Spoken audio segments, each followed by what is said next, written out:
Yo, this your boy, Cold Case.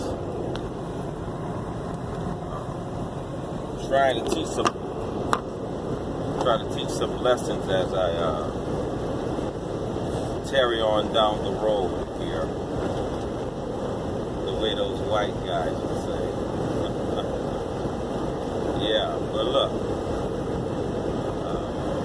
getting a little old, getting a little wiser, beginning to identify some truths that are out there, beginning to believe that there is absolutes in this world, and these absolutes are that in which we cannot change relatively. We can't say that it's subjective or objective unto a certain individual or certain situations with some things such as morals. Morals are a big thing that we need to believe and understand that morals are by far the greatest thing we have. But that's only if we have them. If you don't have morals, then you're going to find yourself with a glass bottle that's going to easily fall out because the foundation is not stern, it's not stable, it's all over the place, it's contradicting itself. It has to be solid, it has to be rock, it has to be a foundation of consistency, it has to make sense in all realms, in spiritual realms, and also it must make sense in the physical realm, and then it has to make sense philosophically and historically and credibility. Like it has to be something credible. It has to be something scientific. It has to be true science, should I say? If it's evolution, it has to be a certain kind of evolution, because we all evolve, but to go from one species to another species is one type of evolution, while evolving and getting older and getting wiser and developing more is another type of evolving or evolution. So we're all at a place in our lives, and I hope we are, that we are continually learning, growing. Now, I've noticed over the past year that we've had our new president, that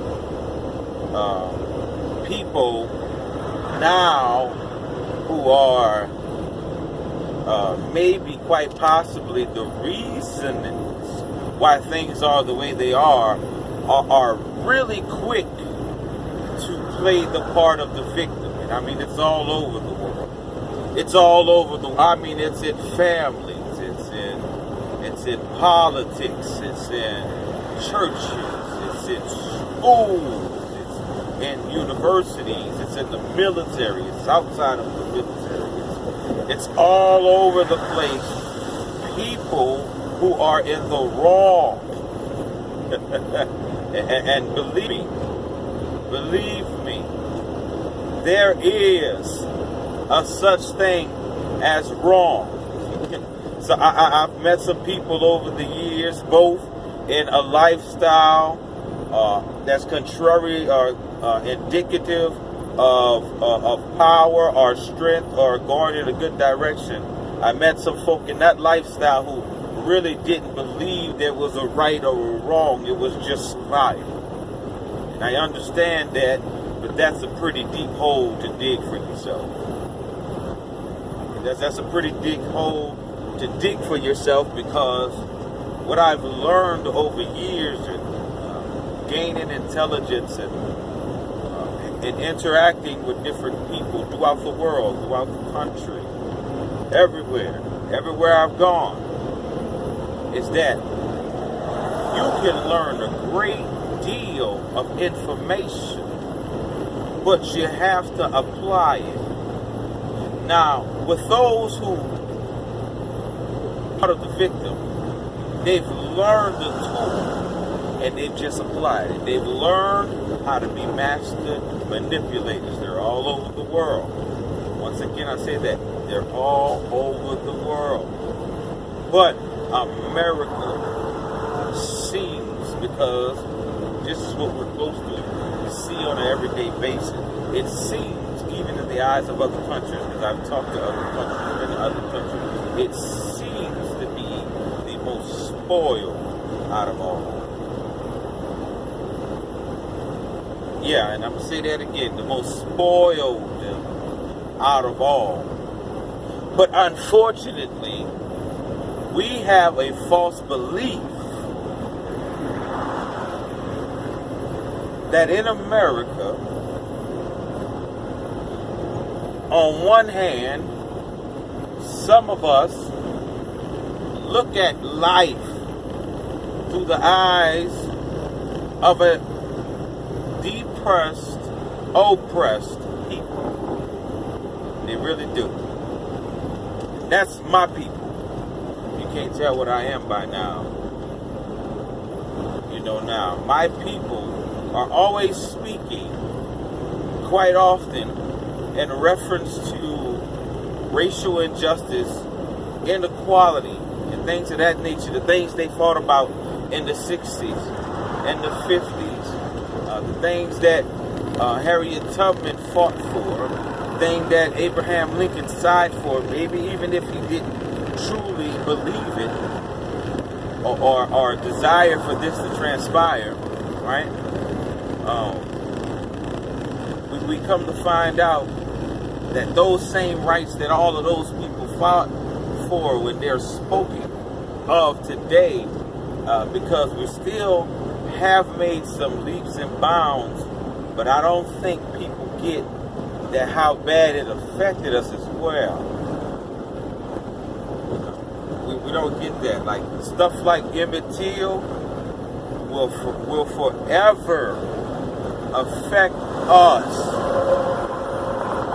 Stuff like broken bones of slaves with their bone marrow and the cartilage upon their bones was missing because they were overworked. That will affect people generations later. The Jews only went through what they went through in the Holocaust for a small amount of time. I don't know exactly. I think it was 4 years. And a lot of them did transpire, and that's terrible that people were treated like they were less of a people. I really believe that there's a lot of Hitlers in this world, and I'm also saying that Harry Truman is a Hitler to me. He dropped those bombs. He's pretty jacked up for that. But let's get back to the situation of racism. People have to understand each other. On one hand, we have the oppressed, and on the other hand, we have the ancestors of the oppressors with some of the same characteristics. We're two different cultures. We are survivors, forgiving, but we've been hurt really bad, and it damaged us a lot, and it almost caused some of us to be cold. While the other ones over here are up in life not because of money all the time. Some of them don't have money either. Don't always say the rich white man. Some white people are poor, and some are survivors, and some do great, and some do a lot of things in life. And that's awesome. That's an awesome experience to see that they have struggles as well, and that they overcome, and everyone isn't given, a silver spoon. So you can't keep blaming it on that either. But at the same time, we do have to recognize that whatever happened with these people's ancestors is going to affect what happens with these people of today on this side, because the mind was changed, the will was broken, relationships were broken, unity was broken, identity was broken, financially, economically, people were broken. Now they show great resilience, and that's awesome. Awesome that they show great resilience. However, they're tainted for a long time. They're going to be honest, if you look at it, yes, 1864 or 68, I want to say 1864, 1864, you know, Emancipation Proclamation, hey, you got free from dang on shore by January 1st of 1865. However, right after that, we run right into another problem called convict leasing. After convict leasing, we kind of set up the prison systems, and from the prison systems, we just see all kinds of stuff.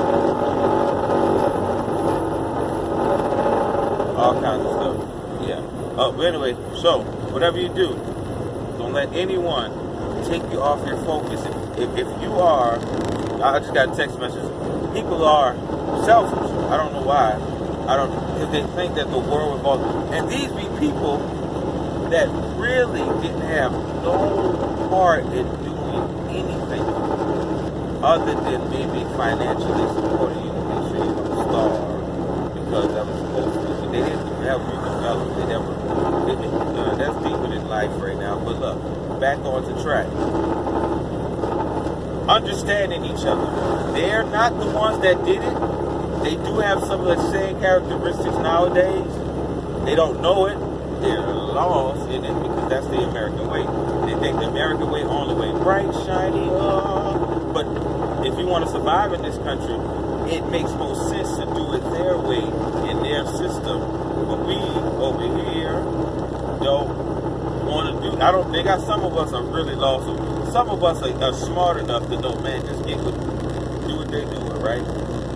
Get together, build something, do what the Filipinos do. But also, people don't understand, Filipinos are getting money that we never could get. Vietnamese are getting money that we never could get. Arabs are getting money that these blacks will never get. And we had a huge part, in the economic growth of this country. Matter of fact, some of the periods in which we were enslaved, some of us were enslaved, not everybody was enslaved. Let's put that out there. Let's make sure that everybody that came to America that was of African descent or of a darker complexion was not a slave. You know that. Some of us were already here. Matter of fact, according to some historians,